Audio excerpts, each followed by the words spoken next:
Do you know about the rebel preference theory? Well, let's know. Rebel preference theory is an economic theory developed by Paul Samuelson that analyzes consumers' behavior based on actual choices rather than the hypothetical utility of preferences. The main idea of rebel preference theory is rather than assuming what a consumer actually prefers as an utility analysis, rebel preference theory infers preferences from choices consumers actually make when faced with different bundles of goods at a given price. The main assumptions of rebel preference theory are first, the consumer is a rational human being and he always chooses the most preferred bundle he can afford.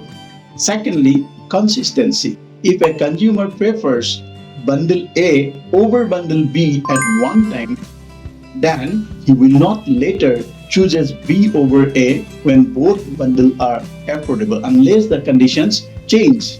Third, choice reveal preferences. If a consumer chooses A over B when both are affordable, then A is revealed preferred by B. Now, another aspects of rebel preference theory is the weak axiom of rebel preference theory. What is weak axiom of rebel preference theory? If a consumer chooses bundle A over bundle B when both are affordable, then they should never chooses B over A in any other situations where both are still affordable.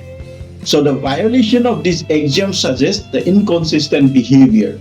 Now let's know about the applications of rebel preference theory.